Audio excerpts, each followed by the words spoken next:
fitting the work to you. So hello everybody. We want to talk about what causes accidents in the workplace, and we want to talk about what we can do to make it better for us, to do our jobs easier, with more comfort, without less strain, and preventing injuries. And so we're going to look at some things today as far as that goes. I want you to just think about the work that you do on a regular basis. Think about where you go, what you do, the different tasks and things that you're around. And let's talk about some things that might make it easier for you, that might put less strain on your body, that might prevent injury down the road. So we're going to look at those things now. There's several injury factors. There's a lot of things that lead to injury. One of those things is having an awkward or a static posture, being in a position that might put strain on your body, or maybe you're twisting or putting some excessive force on joints or muscles in your body. We want to look at things like that, and maybe we can do a better job of fitting the work to what we do and not having injuries as far as that goes. Let's look at positions of the task. You know, sometimes the positions we're in, the way that we're forcing our body into certain positions can cause more strain. Same thing over and over again. Repetition is one thing that can lead to injuries. Excessive force, fatigue, even lack of fitness are all some injury factors. And so today we want to look at some of those things that we can do to prevent those. And so how do we prevent an injury? How do we, take care of that? The first thing is recognize it. Recognize what could happen. And that's part of thinking about your task and what you do on a regular basis. The type of risk you might have for the type of work you do, whether it's a work desk, whether it's working in a workshop or using a shovel or operating equipment, whatever it is, there might be certain things that you do that might put you at risk for an injury. And so we want to look at that. And really, how do we prevent it? One of the best ways we can do is to fit the work to you, to make it easier on you, make it to where it fits what you need to do to be safe and do it comfortably. So we're going to look at that today. We're going to look at things that we can do, and I'll show you some examples of how we can fit work to the things that we do here today. And so the question is, does your work fit you as it is right now? That's something to think about. Whether it's sitting at a desk or using a shovel or picking up heavy objects, are there things that you can do to make it easier on yourself? Are there maybe some adjustments that can be made? Sometimes just a slight adjustment in position or distance or height can make it a lot easier to fit you where you're not having to put extra strain on you. And so the picture here, you can see this lady sitting at the work desk. You want to be in a comfortable position. You want to have things at a good distance from you, that you don't have to reach too far, and that things are at good heights, that you're able to sit correctly and be comfortable. And do those types of things. And so think about your workshop where you work. Is there a better layout of things that you can do? Is there a better way to get to the tools and equipment that you have? And your work desk, is there a way that you can lay things out that makes it more efficient and quicker and easier for you without putting that strain on? Those are things that we want to think about today, things that we can do to make it safer. And really, it can make it easier on yourself. It can make your job more productive, more efficient in the work that you do. If you don't have to, strain so much or push hard or reach very far, it can make your job a lot easier on yourself. And so that's the goal today, is to think about those types of things that we can do. One of the things is positioning. Whether it's having things on the floor versus working on a platform, the simple position of things can make it a lot easier. Putting things closer to you within near proximity, that can make a big difference for the efficiency there. So there might be some small adjustments. There might be some modifications. I know some of us work around different systems and processes, and some things have to be done in certain orders or done a certain way, but maybe there's ways that we can maybe engineer things a little bit differently or modify things slightly, maybe even in different order or in a different pattern to make it easier on ourselves. There's all kinds of tools. There's all kinds of different techniques. With technology today, there's many different types of tools and things that we can use that make it easier on ourselves instead of having to use our body to strain and lift heavy things. Sometimes there's tools that can do that for us. And so think about that today. Think about the risks you have. Maybe there's a tool out there. Maybe there's a technique, maybe something you can change to make that work fit you just a little bit better where you don't have that strain. So here's a few examples that I've come across that might make a difference for you, that might work in the places you work. Before I worked here at the Trust, I was a safety manager for a lumber yard and a truss manufacturing company. And we had several guys that were working on the ground a lot. They would reach down and pick things up. They had their trusses they were putting together on the ground, hammering things together and pressing things together. And we found that it would make it a lot easier if they could just raise that up off the ground and work on a platform that was a better height for them instead of having to bend down all the time. And we found this to be a lot more effective. The productivity can increase that way, and simply by sometimes raising work from the floor to a platform can make a big difference. It's a lot easier to just stand and do your work at a good height instead of having to reach down or bend down or pick things up often throughout the day. And that's where it comes into preventing injuries. It's that repetition, it's that awkward posture, it's things like that we can prevent just by raising those types of things. So there's one example that you might think about in the work that you do. Another thing is people will sometimes position items closer where they use them regularly, and that again allows so that they don't have to reach, so that they don't have to put themselves in a bad situation or reach too far or strain themselves that way. And this might be, as an example, at a work desk. This might be in a workshop, positioning things that makes it a lot easier for you just by the layout, the organization, and placement of things that you use regularly. So think about that. Think about where you work and those things there. Another example is the height of workbenches and working surfaces. So I don't know if some of you have noticed this, but after time, if you're working and kind of bending over for a while, sometimes you can feel a lot of strain in your back. Sometimes your lower back will kind of tighten up.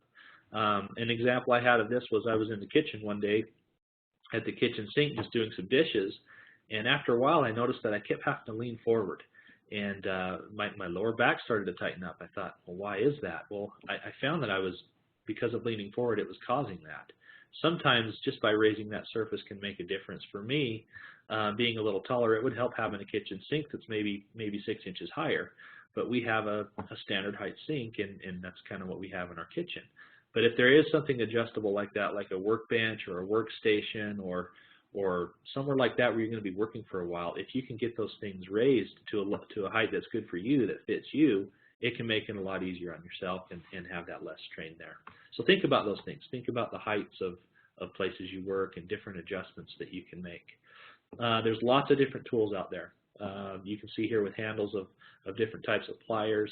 There's different shapes, different contours, things that might fit your hand better. And really all tools are that way. They're starting to come out with new technologies that make tools a lot better and a lot easier to use that don't put that strain on your body.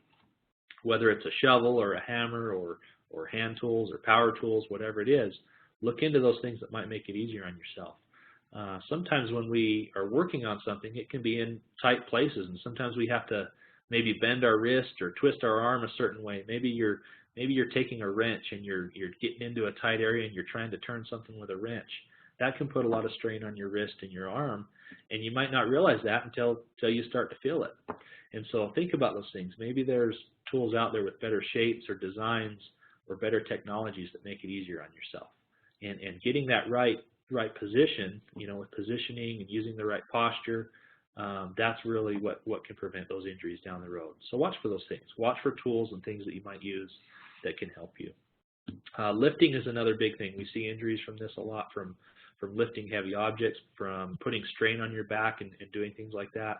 One thing to know is that there's really no proper lifting technique. You've all heard the training of lift with your legs and keep your back straight, and that's a great idea. That's definitely some good technique. But you're the one that knows your body best. You're the one that knows your limits, and you should be aware of that. Before you go lifting something heavy or putting yourself in a bad position where you could get hurt, think about things that you can do to avoid that. Maybe there's a tool or a cart or a dolly or something that you can use to move things instead of straining your back. Know your limits and be aware of those things, whether it's working with hand tools, lifting, sitting for a long time, whatever it might be. Find what fits you, find what works for you to have a good fit for the work that you do. And when we talk about lifting things, we really have certain strengths and weaknesses, and we all have different strengths in our body. Some people have a stronger upper body, some people have a stronger lower part of their body, and so there's different things there, but you're the one that needs to know that and do it without injury. And so one of the things they have is a power position. When you go to lift something, usually your power position is between your knees and your chest, and it's usually closer to your body. If you can pick something up like a large box and hold it maybe about the height of your chest and hold it close to your body, you have a lot more power and strength to move something around than if you had it extended out in front of you or up over your head or down below your knees. It can be more strain on your back from those things. And so when you go to lift something, when you go to work, and when you go to do different things throughout the day, watch for that power position. Try to work in that zone where it's more comfortable for you, where you're stronger and you can do things without injury. So watch for those there. One thing too is to look at is the design of our backs. There's a natural curvature in all of our backs, and it's there for a reason. With that curvature, it allows your back to be a lot more durable. It allows you to lift heavier things. It allows you to bend and move and do the things that you do throughout the day without excessive strain and without injury. But if we were to have a straightened spine or a curvature that's not natural, it puts that extra strain on us, especially on the lower part of our back. There can be a lot of strain from lifting and moving and bending down and doing things throughout the day. And so think about your posture. Think about what you do regularly. Are you maintaining a good curvature of your back, or are you putting yourself at risk from different positions there?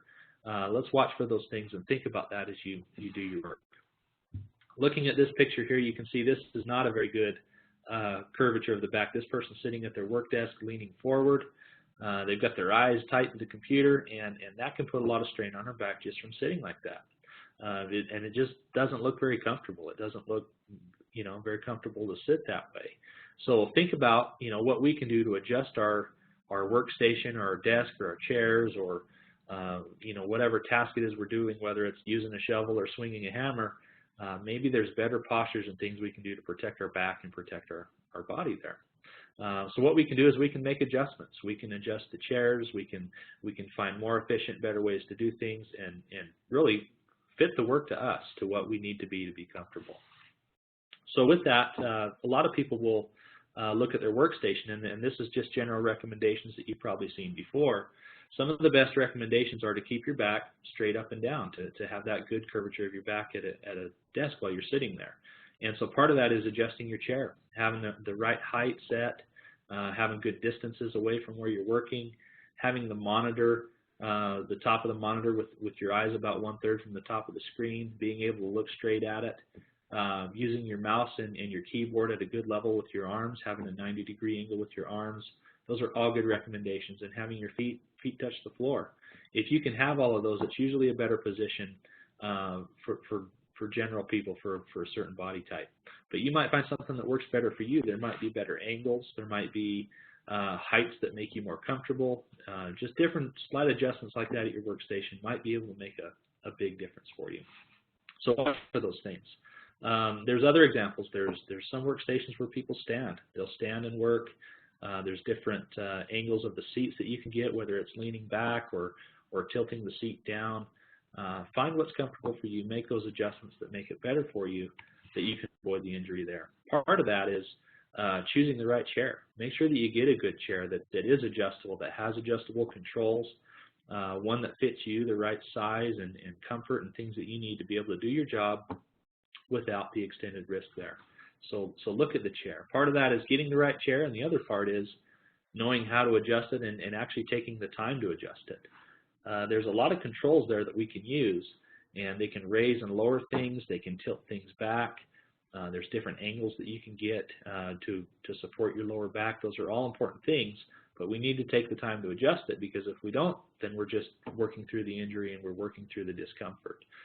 Taking 5 minutes to learn those things and fix that might make a lot of difference for you down the road. So make sure you learn those things, look at the controls, get the armrest to a good height, look at what you do on a regular basis, and it might make a real difference for you.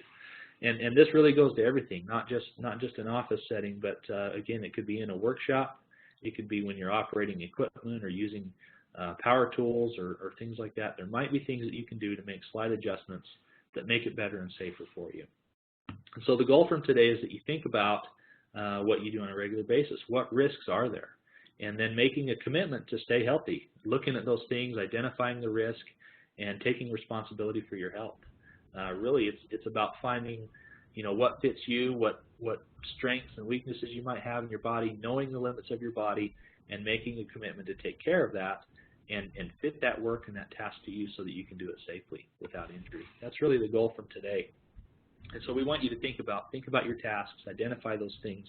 Maybe there's some slight adjustments or little modifications that you can do, adjustments with the layout of your workspace or the tools that you use. There might be some new technologies or tools that you can use that really can prevent that injury down the road. The key is it's really your life and your health and your safety. So it's not worth living with the discomfort. It's not worth working through the pain and having to deal with that on a daily basis. Find what fits you, fit that work and that task to you so that you don't have to work through that. It'll be a lot easier in the long run and really more efficient. So that's kind of the summary from today, things to think about and that we can all learn from. Jason, any questions there that you see? I don't have any questions typed in yet, so folks, go ahead and type those into the chat box or the Q&A box so we can answer those right now. I would just make a comment. My observation has been over the years that we get to be creatures of habit, and sometimes we don't do the really easy things that will help us to be more comfortable in our work. And like Brent says, it doesn't matter if we're sitting at a desk or if we're out working in a trench. The principles are the same. We need to be thinking about that. And I put myself as an example. I was driving back from St. George for the umpteenth time this year, probably about a month ago, and my back started to hurt. Started to get a little tweak going on in my back, and then I sat there for a second and I realized that it was my wallet, my big fat wallet that I was sitting on, that was making my body twist out of the shape that it should be in. It was making my back hurt, and that was extending through my body. It was a simple, dumb thing. It was really easy to take that wallet out of my pocket and help with the comfort. But the same thing goes, as you see people out there. I've watched guys with a screw gun, and they're working on a job, and they're reaching up, pushing this, and after a while, you wonder why your shoulder starts to hurt. I wonder why my shoulder starts to hurt, and my wrist and all of that. And Doug says he's glad I have a fat wallet. I just wish it were money that made it fat, but anyway. All right.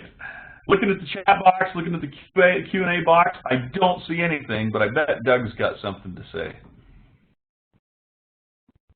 Or maybe not. Well, I don't know if you guys want to hear from me today. So, but that was a great presentation. There were some new items in there that I thought were really great. Kind of some things that I think are important to remember on this topic is understanding good, position for your body, wrist straight.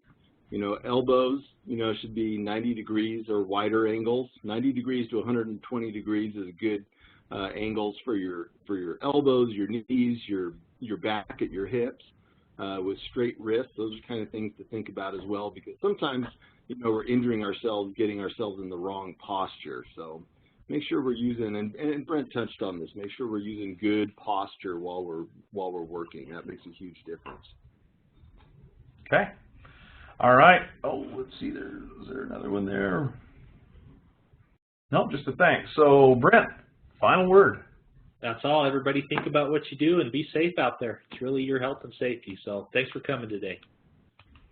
All right. Thanks, guys. Have a safe day.